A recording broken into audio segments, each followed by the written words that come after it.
Okay, now that I have everything I need, we're going to start again.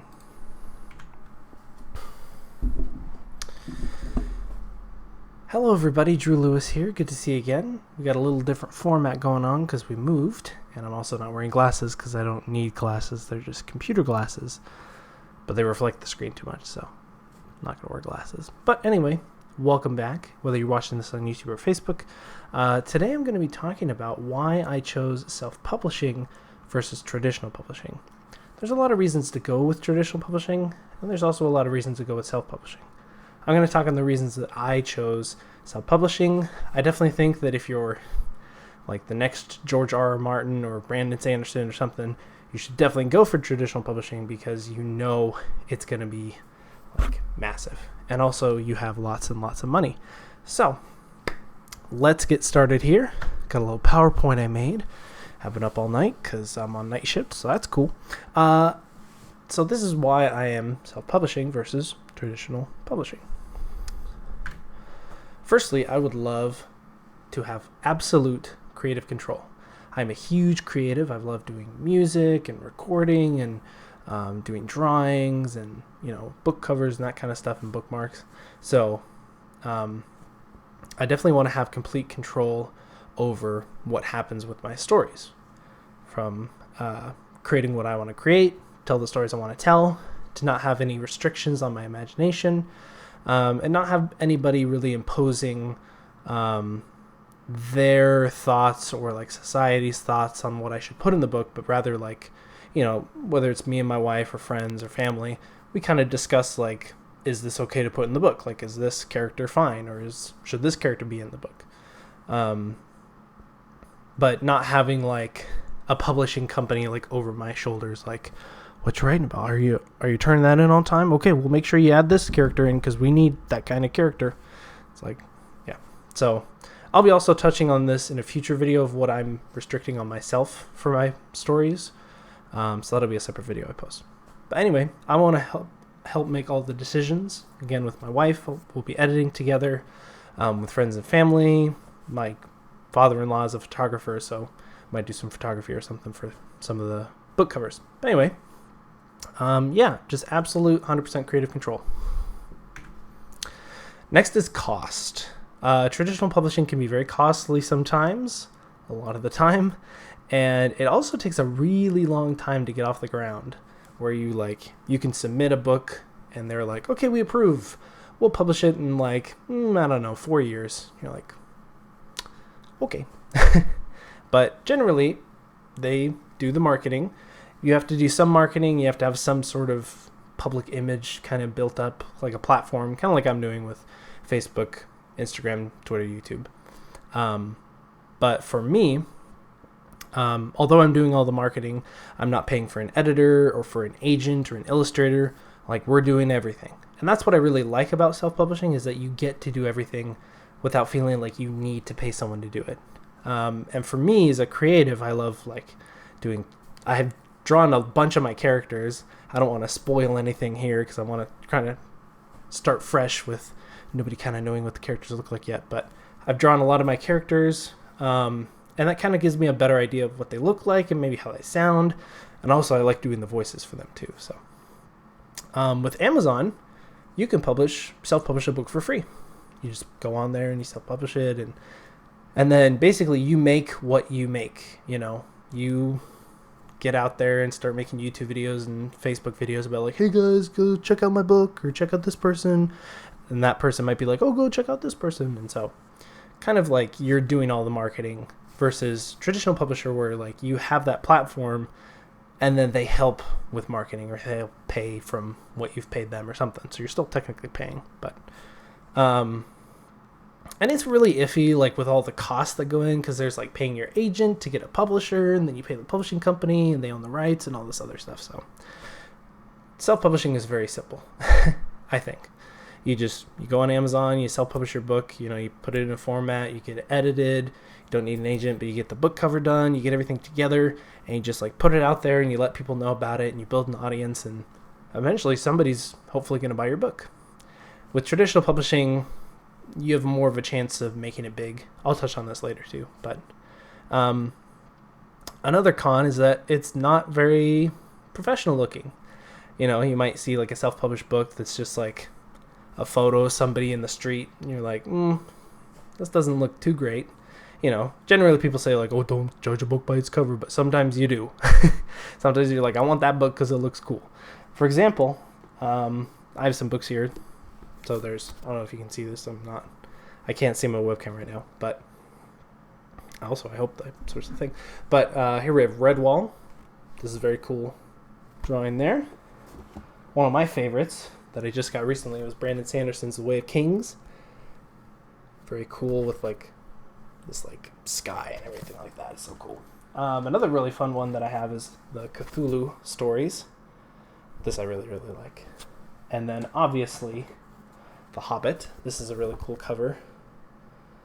It was done by Stephen Cooley. And cover illustration by Alan Lee. Or cover design by Stephen Cooley. Cover illustration by Alan Lee. So obviously, J.R.R. Tolkien did not do these drawings. He did do the maps, which is pretty cool. But for me, I'd really love to do like the front cover. And obviously, if I'm going to try to get people interested in the book just by the front cover, I've got to really up my game and not just be like, well, I'm just going to Photoshop like 2 images together and call it a day. I mean, if it works, it works. But you really want to have something that stands out for people to see and go, wow, that looks great. They start reading it and they're like, well, this was self-published. Like, that's cool. So that's my goal with that. Also, it can take a while for your profits to come back if you traditionally publish, because I think you pay the publisher an upfront thing, and then you'll make money from royalties, and then eventually you'll be able to zero out and you'll actually start making money. But I mean, if you're George R.R. Martin or Stephen King or something, you're going to make like millions of dollars because you sell millions of copies. The next thing is pay that you get back. Self-publishing, you get a lot back. You get 35 to 50 to 70% royalties back. Kind of varies because it's like depending on what platform you're using, or if you're just doing ebooks or just doing, I'm not really sure, but it's anywhere between 35 to 70%, which is pretty good. You have a lower chance of making it big because you're on Amazon trying to compete with other self-publishing people who are maybe better than you in cover design, or maybe better than you in editing, or just story or something. So it's a really competitive market, but also with traditional publishing, it's the same thing. But they're looking for like really high quality stuff. So you could get rejected by like 100 publishing companies, and then there's one that's like, yeah, okay, I'll help make your book, and then just blows up and makes it big. But with traditional publishing, they say you usually get like maybe 7 to 25% back in royalties, and that's after you earn back the advance that you put down or something. So yeah, I'm not into making money with this, but if it does eventually become big, I definitely want to go with self-publishing. And also just, I'm not looking to be, the new Stephen King or Brandon Sanderson or something. I just want to sell my book, have some people buy it, maybe go to a friend's house and be like, hey, that's my book up there. That's cool. Thanks. So the next thing is owning the rights. Here we have the picture of George R.R. Martin. We got Christopher Paolini, who did the Aragon series, and of course Stephen King. So with self-publishing, I own the rights and the royalties. Generally, I'm not sure where it is with like movies and stuff, although it'd be cool to see my stuff as a movie, but I've seen books as movies, and as you can tell from these 3 people who have had their works turned into movies and books and shows, doesn't always turn out that great. So it's hit or miss. Most of the time miss, because the studio wants to do all this stuff and they put in their money, and they're like, yeah, we're gonna have this kind of thing, and you're just sitting there like, oh, that's not what I wanted to do at all. And it's funny because people have mentioned before that like J.R.R. Tolkien, when the Lord of the Rings movies came out, like they cut a lot from the books. They rewrote like 80% of the script, and so if he was there with them making the movie, he would have been like, this is a terrible movie. It does not flow with the book at all. But it had to be adapted into a movie, and so they had to cut a bunch of stuff, and it was 3 hours long too. So, but he would have absolutely no say in what they could do. I mean, the company, the Tolkien estate, I don't think they had a lot of say with what Peter Jackson could do with the movies, or what the company could do. But that's something that I'm definitely not for is, selling the rights to a giant, 20, well, not probably Disney or something. And then being like, yeah, we'll make your movie or your book into a movie. And I'm like, cool. And then they make it like, totally like missing a bunch of points and like adding in stuff that I didn't want. And I can't do anything about it because I traditionally published, and the publishing company owns the rights. Whereas self-publishing, I own the rights. If there's an indie film company that's like, hey, we want to do your film because we read your book and we think it's awesome, and we want to do like a TV show style thing for YouTube, I'm all for that. But if it's like, big suits trying to make more money, I'm like, yeah, no thanks. And yeah, kind of like I mentioned earlier, super slow time to market, faster time to market. Some of these are kind of misplaced, but anyway, yeah. And final thoughts. I'm really excited. I really want to make it my own.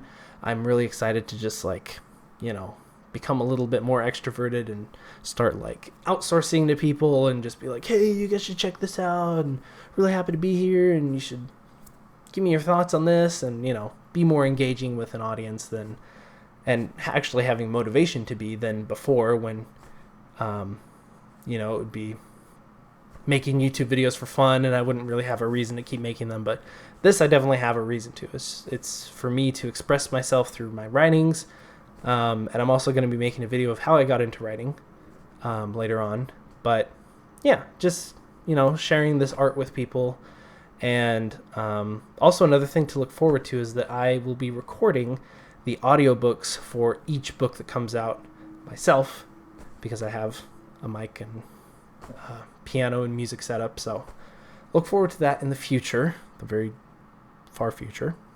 But anyway, I'm just really excited to get into self-publishing, and I'm not expecting to make it big while I'm alive. I know there's people like H.P. Lovecraft where he never published any of his works until after he had died, where people just kind of picked it up and were like, wow, this is amazing, we got to publish this. And so they started publishing things. But he never got to see that. And, like J.R.R. Tolkien with like, the Lord of the Rings fan or the fan base that's out there right now. Like, I'm a huge Lord of the Rings fan, and, we're super young compared to how old he was, but it's just kind of cool to see that like generations picking up things as they go on. So, I'm expecting that's what's going to happen. But it'd be cool if, there was some success, but I'm not big into being a celebrity. I don't want to be like walking down the street and everyone's like, oh my gosh, it's this guy, I got to take a picture. And I'm like, hey, I'm just going to the grocery store, people. So that's the other cool thing about being a kind of a low profile author, is that if you want to go somewhere, you can, because people generally don't know what authors look like. So, like, I didn't even know what Dr. Seuss looked like until I saw a picture of him and was like, wow, that's what he looks like.